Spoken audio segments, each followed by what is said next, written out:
Nós estamos trabalhando com os irmãos essa série de mensagens que você pôde ver aí no vídeo. Estamos falando sobre restauração, sobre são palavras parecidas, né? Restituição. E queremos meditar um pouquinho, trazer ao nosso coração alguns textos, algumas palavras, alguns pedaços da Bíblia que podem serem ministrados ao nosso coração, possam ser trabalhados na nossa vida. E que a cada palavra realmente você seja impactado, seja abençoado, e que Deus esteja trabalhando detalhes, né?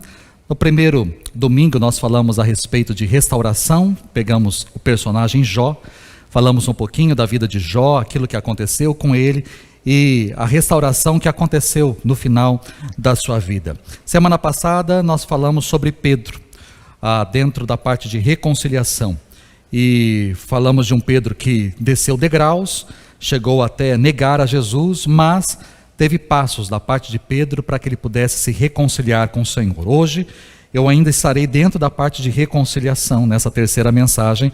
Não há uma personagem, não há alguém específico que eu vou trabalhar. Eu vou pegar um texto do profeta Jeremias, apenas um capítulo, um pedaço de um capítulo, para trabalhar com você. E semana que vem encerraremos, se o Senhor assim permitir, falando de restituição. E eu já fiz a mensagem da semana que vem, porque essa semana eu vou viajar um pouquinho para acompanhar os adolescentes, então já trabalhei, já fiz basicamente a mensagem. Falta só acertar alguns detalhes, mas vamos falar sobre restituição. E vou trabalhar Davi, a batalha quando ele perde em Ziclag, 1 Samuel capítulo 30. Então essa é a série, tá certo? Encerraremos, se o Senhor assim permitir, no próximo domingo. Mas hoje eu quero falar sobre o choro de Deus. O choro de Deus, e utilizar um texto do profeta Jeremias, Jeremias capítulo 2. O profeta Jeremias foi chamado muito jovem para ser profeta. Muito jovem. Ele profetizou durante 40 anos, num tempo de efervescência, porque Israel, nós temos que entender a divisão do reino do norte e reino do sul, Israel e Judá. O reino do norte, que é Israel, já tinha sido levado pela Síria como cativos, e Judá estava em decadência e prestes a ser levado para a Babilônia também, para o cativeiro. Então, era um tempo de ebulição, de efervescência. A Síria tinha dominado o mundo, vamos dizer assim, por 300 anos, e aí em 607 ela foi derrotada pela Babilônia. Egito era uma outra potência, em 605 o Egito foi derrotado pela Babilônia. E aí Judá ficou ali no meio, já era de certa forma possessão do Egito, tinha acordos com o Egito, a Babilônia começou a dominar sobre Judá. E 10 anos depois, em 595, Nabucodonosor cercou a cidade de Jerusalém, promoveu uma grande destruição, destruiu seus muros, arrasou o templo, matou jovens, mulheres, crianças ao fio da espada e levou muitas pessoas para o cativeiro na Babilônia. E foi diante desse cenário que o profeta Jeremias não só profetizou, mas ele chorou. Ele profetizou antes, mostrando a realidade, aquilo que iria acontecer com o povo, caso o povo não voltasse, se voltasse para o Senhor, mas chorou copiosamente ao ver famílias sendo arrancadas dos seus lares pelos conquistadores, as crianças sendo pisadas na rua como lama, a cidade sendo esmagada implacavelmente pelo inimigo. No entanto, Jeremias foi testemunha não só da humilhação, mas foi testemunha dessa rebeldia, porque Deus estava falando com o seu povo durante muito tempo, dizendo para o seu povo se voltar, para o seu povo, ele mesmo foi utilizado durante muito tempo para chamar o povo, para voltar, fazer o povo voltar-se para o Senhor, voltar-se para o seu Deus, mas o povo recusou, rejeitou fortemente a voz do profeta Jeremias. Ele se tornou não só um profeta chorão, como nós assim o chamamos, por causa do livro de Lamentações, mas um profeta solitário, um profeta isolado, porque ninguém queria saber do Jeremias. Um profeta isolado, um profeta solitário, um profeta perseguido, um profeta preso, um profeta inclusive que foi colocado no tronco e que foi açoitado. Quando você lê o capítulo 19, o capítulo 20, Jeremias está amarrado num tronco e sendo chicoteado. Exatamente porque profetizava a palavra do Senhor. O texto bíblico que nós vamos meditar nessa noite é a primeira mensagem recebida por Jeremias. É a primeira mensagem que Jeremias entrega da parte de Deus. E aqui Deus está tratando o seu povo como uma esposa que durante o tempo foi perdendo o seu amor. Uma esposa que perdeu o brilho pelo seu amado. Uma esposa que deixou o seu amor se esfriar, perdeu a devoção, perdeu a alegria, perdeu a intimidade, perdeu a comunhão com o seu marido. Uma esposa que se tornou infiel e que traiu o seu próprio marido. E Deus então chora. Diante dessa esposa, Deus chora. Eu vou dividir o texto de Jeremias 2, do 1 até o 13, em 3 partes, porque eu quero destacar a saudade que Deus tinha do seu povo, o choro da parte de Deus pelo seu povo e a indignação da parte de Deus diante daquilo que o seu povo estava fazendo. Então são 3 partes, fácil de você entender, vai ser uma mensagem curta, objetiva, simples, e eu espero que você entenda, que você compreenda aquilo que queremos trazer ao seu coração, à sua mente nessa noite. A primeira coisa que eu quero falar aí é sobre a saudade de Deus. Quando eu olho para o capítulo 2 de Jeremias, onde que eu enxergo essa saudade? Do verso 1 ao verso 3 diz o seguinte: a palavra do Senhor veio a mim, vá proclamar aos ouvidos de Jerusalém. E o que é para proclamar ali para as pessoas de Jerusalém? Eu me lembro, olha só, eu me lembro de sua fidelidade, quando você era jovem, como noiva você me amava e me seguia pelo deserto, por uma terra não semeada. Israel, meu povo, era santo para o Senhor. Os primeiros frutos de sua colheita, todos os que o devoravam eram considerados culpados, e a desgraça os alcançava, declara o Senhor. Bom, a primeira coisa que temos aí é uma declaração da parte de Deus dizendo: eu tenho saudades de um tempo, porque eu me lembro desse tempo. Eu tenho saudades daquele tempo em que você me amava. Eu tenho saudades daquele tempo em que você demonstrava a sua afeição para comigo. Deus menciona tempos passados, tempos áureos, tempos passados, em que a afeição do povo era devotada ao seu Senhor, em que o povo se voltava para o seu Senhor. E quando eu leio esse pedaço de texto, porque eu não preguei, esse texto não é a primeira vez que eu estou pregando aqui na Maranata, eu preguei esse texto há 1 ano e meio mais ou menos atrás, numa Terça da Esperança. E quando eu olho para esse texto, quando eu me volto para esse texto, eu preciso fazer um check-up na minha vida. Quando eu olho para esse texto, eu preciso fazer um check-up. E quando eu estava, durante essa semana, no início dessa semana, já escrevendo essa mensagem, isso suscitou em mim olhar para trás e lembrar de tempos passados, e talvez ouvir a pergunta ou a fala de Deus dizendo: eu me lembro. Porque eu não nasci numa igreja evangélica. Minha família se converteu quando eu tinha 6 para 7 anos. Minha mãe se converteu primeiramente. Eu fui com a minha mãe, acompanhava a minha mãe. Meu encontro com Jesus foi aos 12. Por mais que eu passei dos 6 aos 12 anos na igreja, o meu encontro com Jesus foi aos 12 anos. Ali eu me encontrei com o Senhor. E eu me lembro muito bem da minha infância e da minha adolescência. Eu sempre trabalhei, eu sempre fui atuante, sempre. Mas eu me lembro dos tempos de vigília, dos tempos de ir para as matas, de ir... Ourinhos não é uma cidade montanhosa, mas tem um morro um pouquinho mais alto que a gente chama Monte das Antenas, né? E a gente ia para lá, pulava cerca, enfrentava boi e vaca que estava solto no pasto.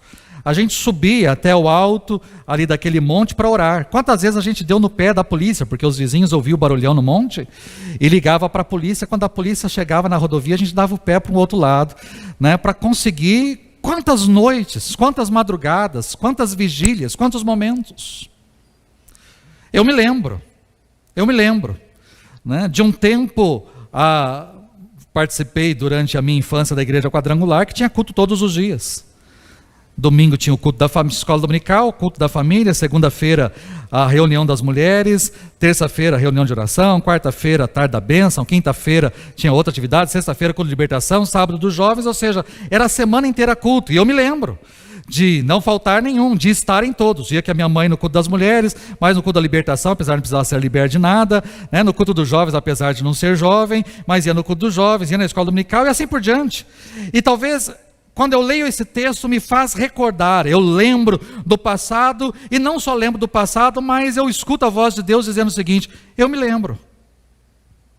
Eu me lembro, Wagner, do tempo em que você ia à igreja todos os dias. Eu me lembro, Wagner, do tempo que você ia para as vigílias, e você buscava a minha presença todos os dias. Eu me lembro como você orava, e com a devoção, e com o desejo, e com o fogo, e com brilho nos olhos, eu me lembro. E talvez isso tenha que fazer também você olhar para trás e fazer um check-up da sua vida. Porque se você hoje olhar para trás e falar o seguinte: não, a minha vida hoje espiritual é muito melhor do que há 5, 10, 15, 20 anos atrás, ok, meu irmão, continue assim. Se você consegue olhar para o retrovisor e falar: não, a minha vida espiritual hoje é muito melhor do que há 5 anos, do que há 10 anos. Hoje eu leio muito mais a Bíblia, hoje eu oro muito mais, eu entendo muito mais. Hoje a minha convivência na igreja, a minha ida à igreja é muito mais do que lá atrás. Ou se você falar assim: não, hoje eu trabalho muito mais. Hoje, como eu trabalho, porque antigamente lá na igreja eu ia, sentava, ficava parado, e eu só ficava sentado, não fazia nada. Hoje não, hoje eu trabalho, hoje eu estou ativo. Se você está nesse pé, nesse pique, ok, continue assim. Mas se você olha para o retrovisor e fala assim: bom, eu ia muito mais à igreja lá atrás, hoje eu estou bem relaxado, hoje eu vou de vez em quando dá na telha, quando dá vontade, eu não tenho ido tanto, leio a Bíblia, não leio, quase não leio, eu leio muito pouco, a minha vida de oração também está diminuta, e lá atrás quanto eu trabalhava e hoje eu não tenho trabalhado nada. Essa palavra é para você. É Deus olhando para mim e para você dizendo assim: eu me lembro.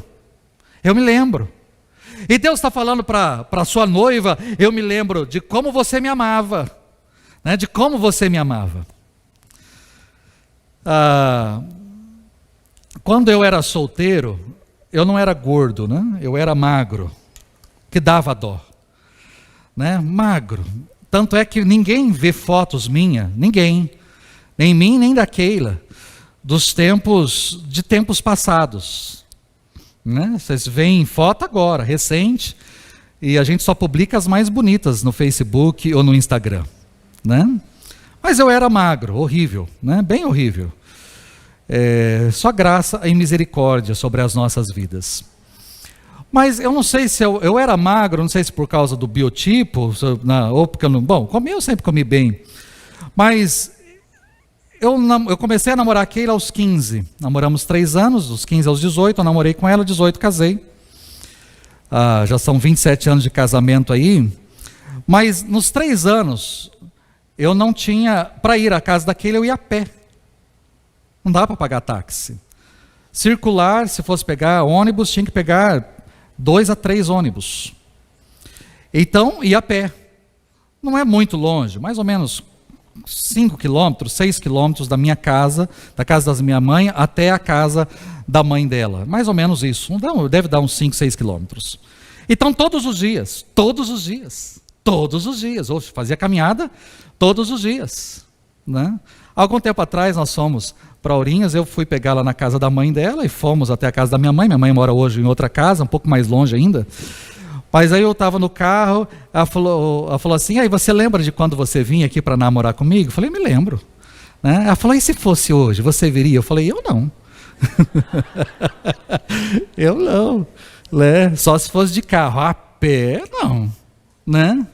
Mas é lógico que eu iria. Porque quando a gente ama, a gente faz coisa impensada, inimaginável. Porque a gente ama. Né? Quantas vezes eu saí ontem, vindo aqui para os adolescentes entrarem, uma chuva bem na hora de embarcar, e aí eu desci do carro, vim na chuva mesmo, e não tem importância, e vamos embora. Quando eu cheguei em casa, me veio essa memória. Né? Quantas vezes, indo para a casa dela, eu olhava assim da minha casa e falava, bom, está com tempo de chuva, mas numa época que celular não existia, e que telefone era precário, né? Então eu olhava assim e falava, bom, ela está me esperando, mas eu acho que vai chover. Né? E se eu não vou, e não chove, ela fica me esperando, como é que eu vou fazer?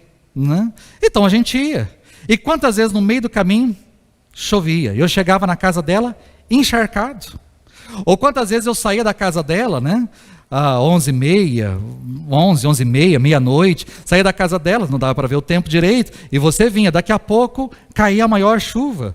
Né? E aí para vir eu tinha que voltar pelo centro, era um pouco mais longe ainda, e caía a maior chuva, eu chegava em casa pingando, ensopado. Mas você acha que eu reclamava? Eu estava triste, eu falava, vamos camar. Ela, não, eu arrancava aquela roupa, colocava ela pendurada em algum lugar, e no outro dia estava lá de novo. Por que eu fazia isso? Porque havia amor, não que havia, amor. Né? Amor, e quando a gente ama, a gente faz de tudo. A gente faz loucuras, coisas impensadas, porque existe amor. É isso que Deus está dizendo para o seu povo. Eu me lembro de como você me amava. Só que esse amor não existe mais.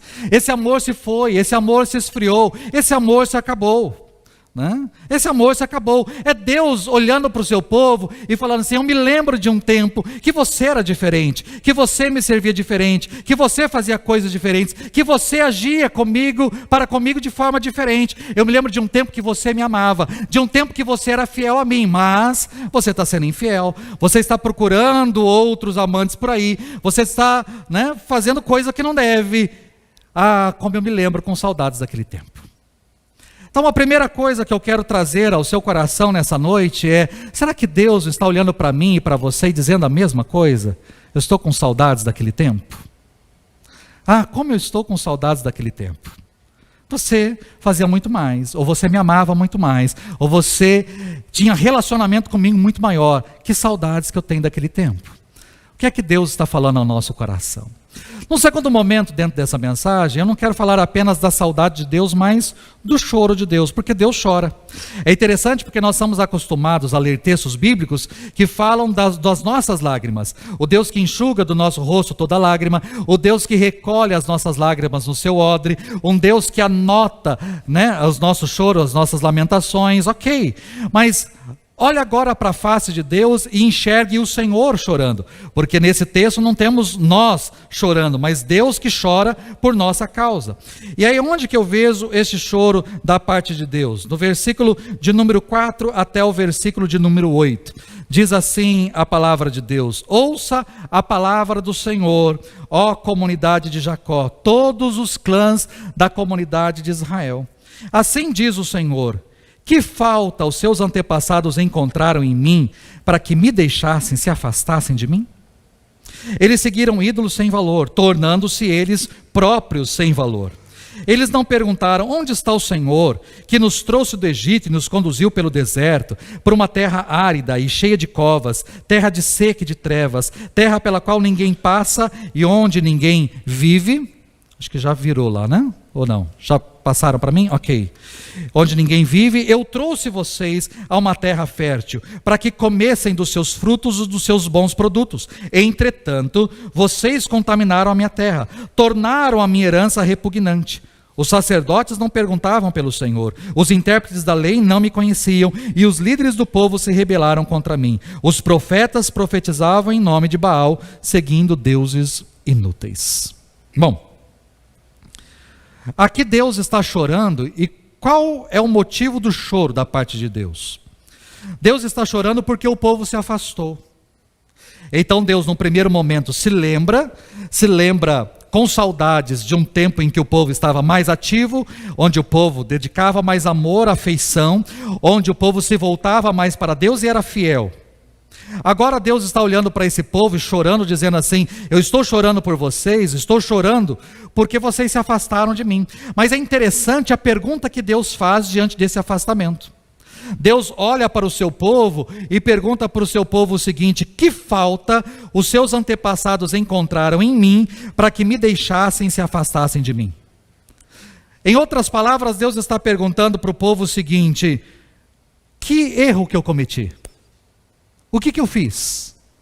Onde foi que eu errei? Para que os antepassados se afastassem de mim, para que os seus antepassados se desviassem de mim, onde que eu errei? O que é que eu fiz? É uma pergunta que nós normalmente fazemos, né? Essa é uma pergunta nossa. Diante talvez de situações, é a pergunta que nós fazemos: mas onde que foi que eu errei aqui? Onde que eu errei? Qual é a minha falha? Ou diante de um caminho diferente que os nossos filhos estão trilhando, nós olhamos para nós mesmos como pais e perguntamos: onde erramos? Onde foi que erramos? Onde que eu errei? O que eu fiz de errado como pai para que meu filho estivesse agindo dessa maneira, ou está agindo dessa maneira? O que eu fiz? Ou seja, é a pergunta que Deus está fazendo. Bom, os antepassados se desviaram, os antepassados se afastaram da minha presença. Qual erro que eu cometi? Será que eu fiz uma promessa e eu não estou cumprindo essa promessa? Será que eu fui injusto? Será que eu fui infiel? Será que eu sou indigno da confiança de vocês? O que eu fiz para provocar este afastamento? O que eu fiz? Deus então está querendo saber o que ele fez. E aí ele está puxando a memória do povo para entender. Bom, eu vou trazer um pouquinho da história. Eu vou mostrar para vocês um pouquinho do que eu fiz, para ver se vocês conseguem apontar em toda a história onde que eu errei. Por que vocês se afastaram, os antepassados, e vocês se afastaram de mim? E o que Deus vai trazendo aí? Bom, ele vai trazendo primeiro, ele ser o Salvador lá atrás. Ele foi o remidor, o redentor. Ele utilizou-se de Moisés para tirar o povo do Egito, e tirar o povo do Egito com mão forte, com mão poderosa, com braço forte, e fez com que esse povo não apenas saísse do Egito. Ele não é apenas o resgatador, o remidor, o redentor. Ele não foi apenas aquele que livrou o seu povo das algemas do Egito, da escravidão, da opressão, mas ele fez esse povo sair do Egito e caminhar por uma terra árida, uma terra seca, uma terra cheia de covas, né? Ele conduziu pelo deserto por uma terra árida, cheia de covas, terra seca, terra de trevas, terra pelo qual ninguém passa e onde ninguém vive. Ou seja, Deus fez com que o povo passasse por essa terra e caminhasse por essa terra durante 40 anos. E o povo tinha sede, Deus dava água. O povo tinha fome e Deus mandava maná todos os dias. O povo queria carne, Deus mandava codornizes todos os dias. O povo tinha alimento, o povo tinha sustento. Eles andaram por 40 anos no deserto e nem as sandálias dos pés foram desgastadas. Eles caminharam pelo deserto, por essa terra, e eles foram protegidos o tempo todo. Ou seja, Deus está dizendo: eu tirei vocês, eu fui o resgatador de vocês, eu fui aquele que protegeu vocês o tempo todo, e não apenas protegi vocês, mas eu trouxe vocês até a terra. E não é qualquer terra, eu trouxe vocês para uma terra fértil, uma terra para a qual vocês comessem dos frutos, dos bons produtos dessa terra.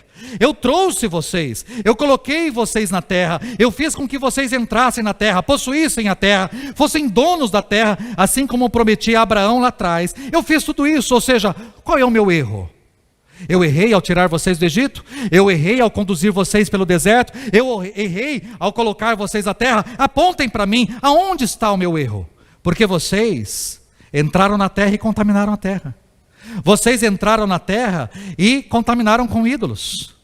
Onde que está o meu erro? Por que vocês se afastaram de mim? Onde que está? Apontem para mim. É isso que Deus está dizendo. E talvez Deus, nessa segunda parte, chora também por nós. Porque na nossa vida, olha para tudo aquilo que Deus já fez por você ou para você. Será que você não consegue olhar na sua história? Como eu disse para você, eu me converti aos 12 anos, já se vão 35, 36 anos de conversão. Nesses 35, 36 anos, o que é que Deus fez na minha vida? Como Deus agiu na minha vida? Eu não posso nem só falar desses 35, 36 anos, deixa eu falar dos 47. O que é que Deus fez na minha vida nesses 47 anos? Desde o ventre da minha mãe. O que é que Deus fez? Como Deus agiu? Para eu ser o que eu sou hoje, estar onde eu estou hoje, para eu ser hoje pastor, ou estar falando ao seu coração e ministrando a sua vida, o que é que Deus fez ao longo de todos esses anos? Desde lá do ventre da minha mãe, como é que Deus agiu? Onde Deus atuou? Como Ele libertou? Como Ele livrou? Como Ele fez com que os caminhos dele se tornassem os meus caminhos? O que é que Deus fez? Deus está falando isso comigo e com você. Onde Ele errou? Será que Ele tem errado lá atrás? Será que Ele errou lá atrás em alguma coisa? Será que Ele fez alguma promessa para mim da qual Ele não cumpriu? Será que por acaso Ele fez algo para mim da qual me levou a ficar distante dEle? Não. Em nenhum momento. Nós nos afastamos porque talvez nos encantamos com outras coisas.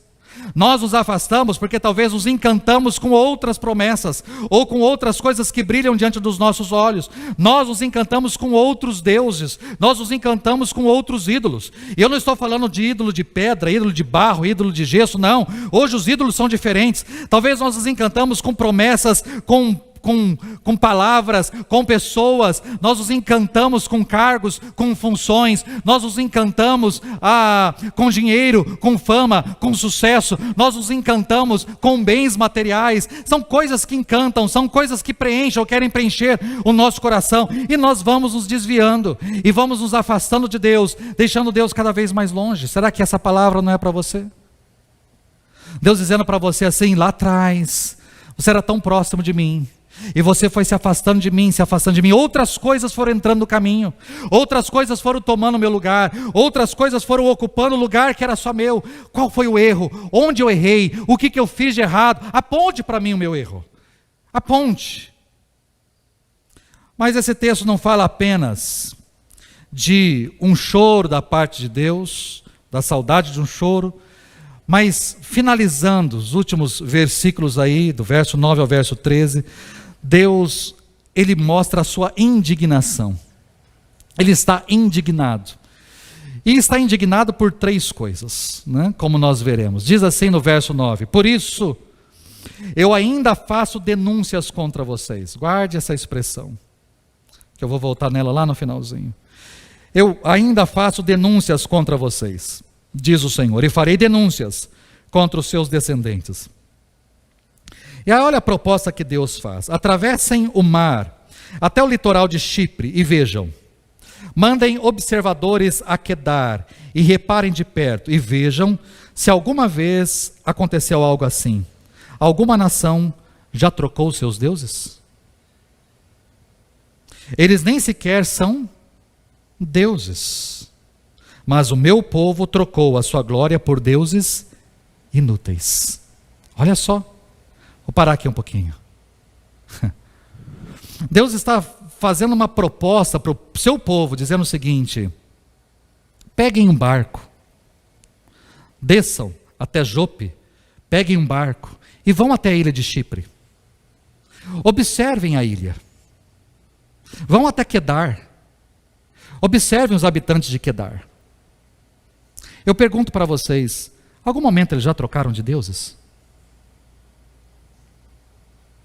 Nós temos, queridos, nosso país é gigante. Nós temos tribos urbanas como perto de nós. Nós temos tribos isoladas, completamente isoladas.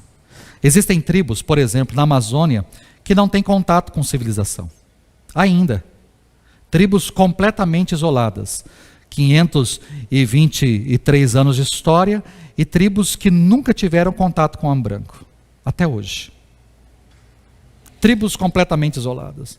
Se tivéssemos a oportunidade de pegar um avião, de pegar e ir, ou um barco, uma embarcação, e ir até onde essa tribo está, e se tivéssemos a oportunidade de entender o idioma e perguntar para eles o seguinte: vocês já trocaram de deuses? Qual você acha que seria a afirmação deles? Nunca. Porque os nossos antepassados adoravam o Deus Sol, e nós continuamos adorando o Deus Sol. Os nossos antepassados adoravam a Lua, e nós continuamos adorando a Lua. Nós nunca trocamos de deuses. Nós nunca trocamos.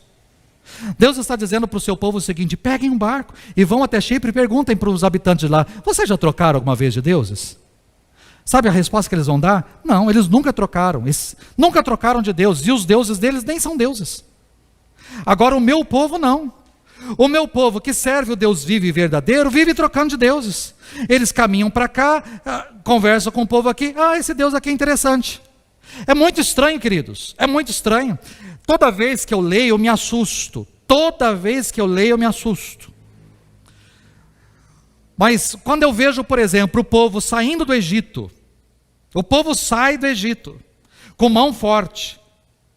Eles estão lá, de repente surge um Moisés, diz para o povo que eles vão ser libertos, não vão sair de mãos vazias, vão sair com mãos cheias. E aí o que acontece? Água, o rio se transformando em sangue, é gafanhoto, é rã, é fogo caindo do céu, é pedra caindo do céu, é úlcera nos animais, é pior, e vai acontecendo, e vai acontecendo, e vai acontecendo. No último dia, Moisés fala para o povo o seguinte: olha, vocês vão entrar para dentro de casa, vocês vão matar um cordeiro, vocês vão passar o sangue nos umbrais, todo primogênito no Egito inteiro, que não estiver abrigado debaixo de uma casa, onde tem sangue no umbral, todo primogênito será morto, e vocês verão isso. E aí no dia seguinte, quando eles acordam, há um velório geral, o país inteiro está de luto, desde o faraó até a pessoa mais simples, todos perderam seu primogênito, mas aqueles que estavam dentro de casa, com sangue nos umbrais, eles estavam protegidos, os filhos estavam lá, todos são salvos. E aí o faraó diz: podem ir embora, eu não quero mais ver a cara de vocês. E os vizinhos começam a dar coisas, dizendo: vão embora, está aqui dinheiro, está aqui de ouro, está aqui prata, vão embora, sumam, desapareçam. Eles saem de lá carregados de animais, de bens, eles estão cheios, eles estão fartos, eles saem de lá cantando, celebrando, estão indo para o deserto, estão indo em direção ao Senhor. Tem sede, Deus manda água, tem comida, Deus manda comida, e eles estão indo, daí eles se acampam, eles vão até a montanha, eles não passou ano, eles estão indo alguns dias, chegam diante da montanha, diante do Monte Horebe. Moisés fala: fiquem aqui que eu vou subir para me encontrar com o Senhor. Enquanto Moisés está lá conversando com Deus, o povo faz um bezerro de ouro lá embaixo. Eu me assusto. Eles viram tudo, eles viram cada praga, eles viram o faraó vindo com fúria atrás deles, eles viram o mar vermelho partir no meio, eles passaram a pé enxuto, eles viram os egípcios sendo mortos, todo o exército do Egito sendo morto, eles viram água, eles viram maná, eles viram a glória de Deus, eles viram, e mesmo assim fizeram um bezerro de ouro. Esse povo trocava de Deus como se troca de roupa. É inimaginável isso, é isso que Deus está dizendo. Como assim? Eu estou indignado com vocês, eu estou muito chateado e indignado com vocês, porque vocês trocam de deuses, e eu sou o Deus vivo e verdadeiro, e vocês estão trocando de deuses, enquanto os outros povos que têm deuses falsos, deuses inúteis, eles permanecem fiéis a esses deuses para sempre, enquanto vocês trocam constantemente de deuses. Mas a indignação de Deus não é apenas com essa troca, mas o texto continua, né? Não é só uma questão de troca, mas ele diz assim: espantem-se diante disso, ó céus, fiquem horrorizados e abismados, diz o Senhor, o meu povo cometeu 2 crimes, eles me abandonaram, a mim, a fonte de água viva, e cavaram as suas próprias cisternas rachadas, que não retêm água. Deus está indignado porque o povo, além de trocá-lo, agora ele utiliza uma figura de linguagem para mostrar como se deu isso. Esse povo abandonou a fonte de águas para cavar cisternas.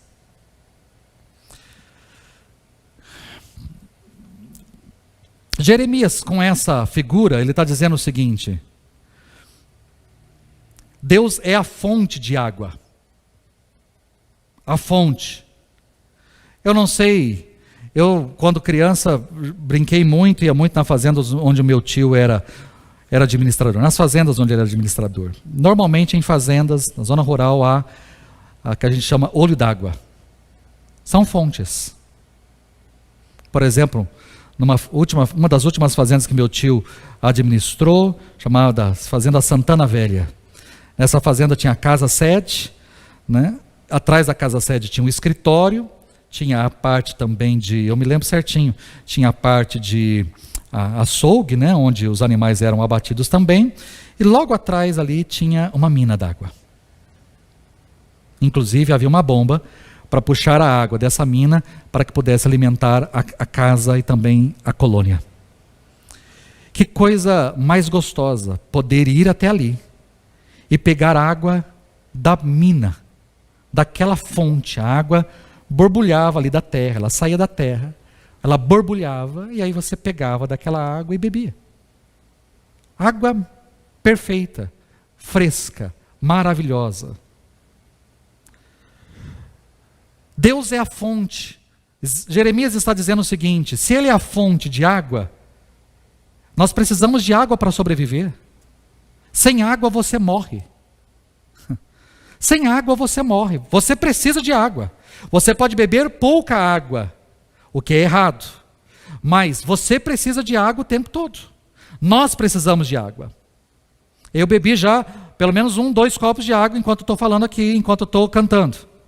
Nós precisamos constantemente de água. A minha boca já está seca. Água, né? Água. Jeremias está dizendo assim: o meu povo abandonou a fonte, deixou a vida, deixou a água para cavar cisternas. Cisternas, para tentar cavar ali um buraco para abrigar água. Cisterna. Só que a cisterna que eles estão cavando é rachada.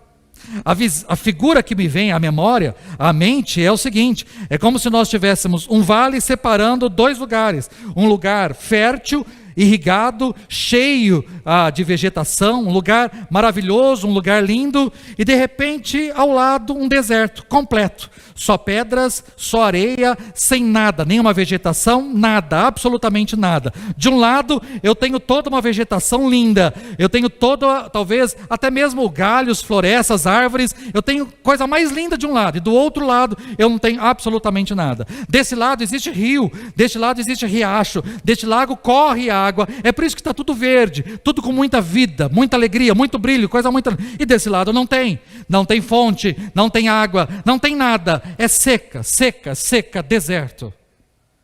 E o que Jeremias está dizendo? O que Deus está falando através de Jeremias? O meu povo preferiu deixar isso daqui para ficar aqui. E sabe o que o meu povo está fazendo? Vendo a fonte e a vida que existe lá, o meu povo está cavando aqui, cavando, e quando ele acha água ele faz festa, porque achei água, temos água, mas aquela água ela some. Por quê? Porque a cisterna é rachada, não consegue reter água, é água por um momento, é momentâneo, é por pouco tempo. E aí, queridos, é assim que muitas vezes acontece também na nossa vida, porque nós deixamos Deus, que é a fonte, e estamos atrás de cisternas rachadas. Nós estamos deixando Deus, que é a fonte, onde a água brota constantemente, onde nós podemos nos alimentar constantemente. Nós deixamos Deus de lado para quê? Para cavar cisternas. E quais são as cisternas hoje? Aquilo que eu já mencionei. Talvez a cisterna é um bem, um carro, uma casa, uma roupa, uma joia, dinheiro, emprego, trabalho. Talvez a cisterna seja um relacionamento, um casamento. Talvez a cisterna seja o sucesso, a fama, e eu estou cavando, achando que isso vai satisfazer, isso vai me alimentar, isso vai me fazer feliz, realizado. Aí eu cavo, acho a coisa mais linda, mas daqui a pouco aquilo esvai. Enquanto existe uma fonte do outro lado dizendo: eu sou a fonte, eu posso alimentar você, satisfazer você, eu posso trazer vida para você. Só que nós abandonamos a fonte para ficar correndo atrás de cisternas. Essa é a indignação de Deus. Um Deus que está indignado com o povo que troca de Deus assim como se troca de roupa. Um Deus que está indignado com o povo que deixa a fonte de água viva. E um Deus que está indignado com o povo, que o povo está cavando cisterna rachada, que não consegue segurar por muito tempo água. Será que isso não está acontecendo com as nossas vidas? Eu não posso me esquecer jamais de um Deus que em Isaías 55, no verso 1 diz: todos vós que tendes sede, vinde às águas. Você está com sede? Beba de mim, vinde às águas, eu sou a água. Ou como o próprio Senhor Jesus diz, na festa dos tabernáculos: se alguém tem sede, venha a mim e beba. Quem crer em mim, como diz a Escritura, rios de água viva fluirão do seu interior. Por que eu estou falando isso para você nessa noite? Lembra que eu falei para você guardar uma expressão que eu utilizar no finalzinho? Deus diz no verso 9: por isso eu ainda faço denúncias contra vocês.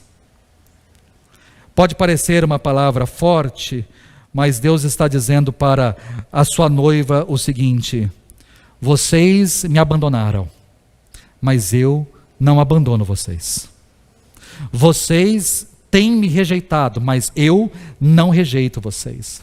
Vocês estão ficando cada vez mais longe de mim, mas eu não me distancio de vocês. É por isso que eu estou trazendo essa palavra. Essa denúncia é isso. Eu estou denunciando, eu estou apontando o meu dedo, eu estou mostrando para vocês, para quê? Para que vocês acordem, porque por mais que vocês possam ter se distanciado, por mais que vocês estejam longe, por mais que vocês não queiram mais saber de mim, por mais que vocês estão me traindo com outros deuses por aí, por mais que o amor de vocês esfriou, eu continuo amando vocês, eu quero vocês, eu preciso de vocês, eu vou atrás de vocês, porque eu amo vocês, eu amo. Essa é a palavra de Deus. Mas nem sempre a noiva escuta a voz do amor. Por não escutar a voz do amor, porque o povo não escutou esse texto aí. O povo de Deus não quis dar ouvidos para Jeremias. E o que aconteceu? Exílio babilônico. Houve uma consequência.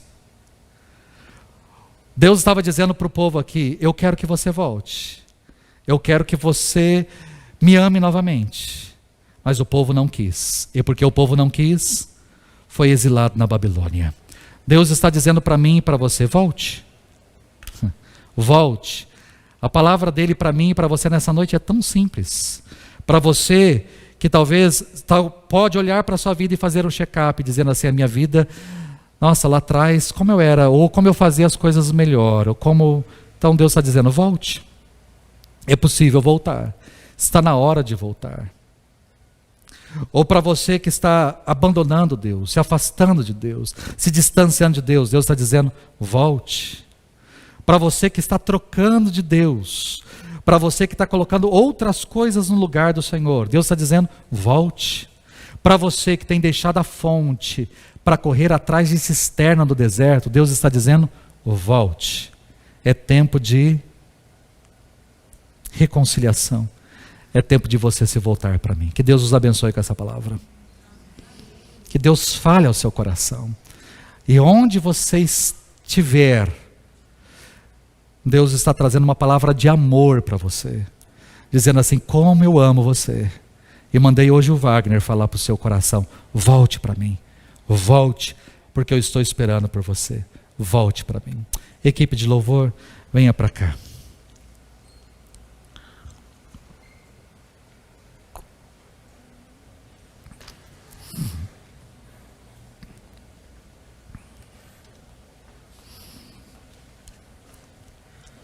O que é que Deus quer trabalhar aí no seu coração? O que Ele quer falar para você?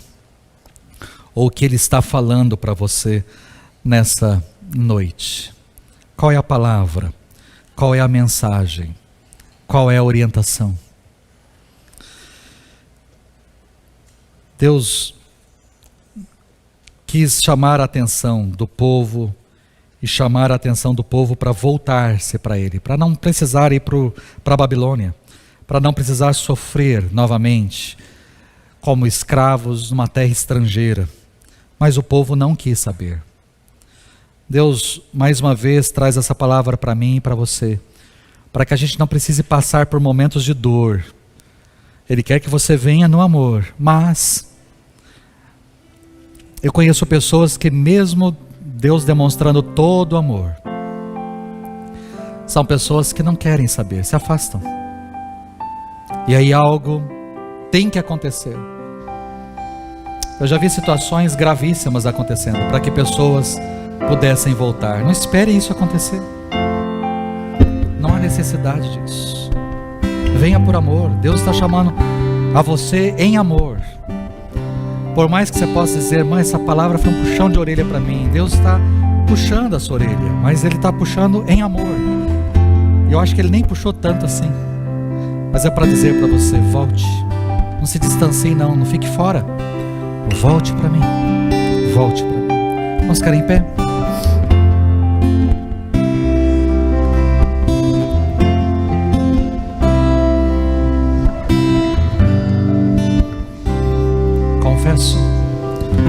Confesso a ti, Senhor, que fraco eu sou, tão fraco eu sou, mas forte tu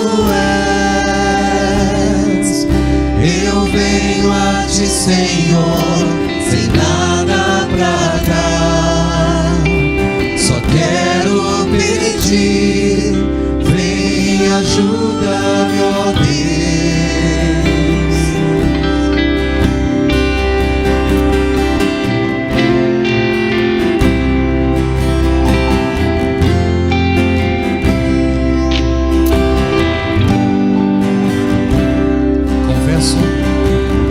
Confesso a ti, Senhor, que fraco eu sou,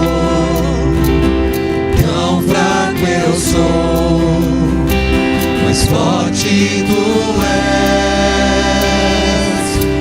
Eu venho a ti, Senhor, sem nada pra dar, só quero pedir, vem, ajuda-me, ó Deus.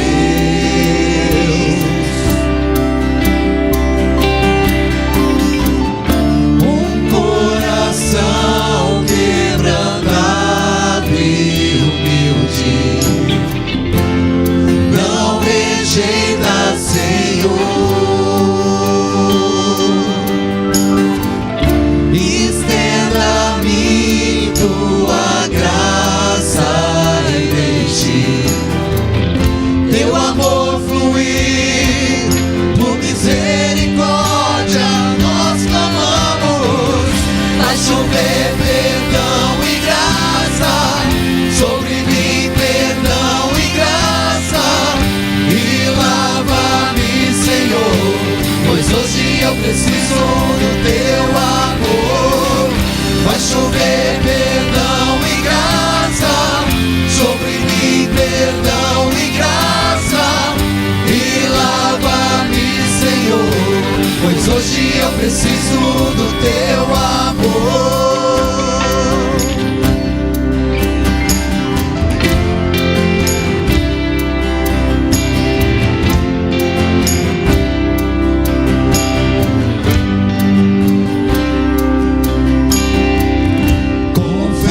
A ti, Senhor, que fraco eu sou, tão fraco eu sou, mas forte tu és.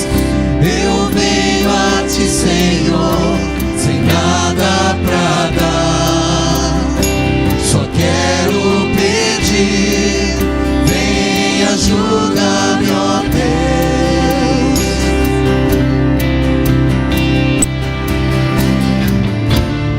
Coração quebrantado e humilde, não rejeita, Senhor.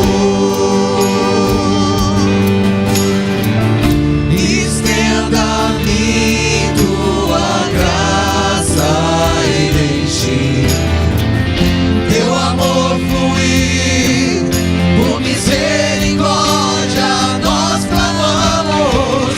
Vai chover perdão e graça sobre mim, perdão e graça, e lava-me, Senhor, pois hoje eu preciso do teu amor. Vai chover perdão e graça sobre mim, perdão e graça, e lava-me, Senhor, pois hoje eu preciso do teu amor. Vai chover perdão e graça sobre mim, perdão e graça, e lava-me, Senhor, pois hoje eu preciso do teu amor. Vai chover perdão e graça sobre mim, perdão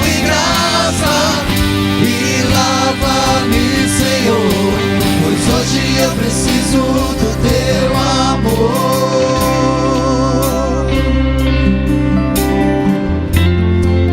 Obrigado, Senhor, pelo teu amor. E que o Senhor faça chover sobre as nossas vidas perdão e graça. Se por acaso, Deus, estamos distantes, estamos longe, afastados, perdoa-nos, Senhor. Traga-nos para perto, puxe a nossa orelha, chama-nos pelo nome mais uma vez, pegue nas nossas mãos, traga para perto do Senhor, para que possamos caminhar contigo. Se estamos, ó Deus, esfriando na fé, no nosso comportamento, no nosso trabalho, na nossa devocional, puxa-nos para perto do Senhor, chama-nos novamente para caminharmos contigo, por amor ao seu nome. Se por acaso, ó Deus, temos trocado ou colocado outras coisas no teu lugar, se temos deixado o Senhor de lado, se temos deixado a fonte para correr atrás de cisternas, chama-nos para perto, Senhor, para estarmos contigo, para nos alimentarmos daquele que unicamente pode nos satisfazer, seja com as nossas vidas. Trabalha o nosso coração, ó Deus, que essa palavra não fique retida, mas que ela seja trabalhada na nossa vida, para que a gente possa ter vida com o Senhor. Fica com os meus irmãos aqui, com aqueles também, ó Deus, que assistiram, que nos acompanharam, que realmente essa palavra faça diferença em vidas, em corações, em nome de Jesus, amém.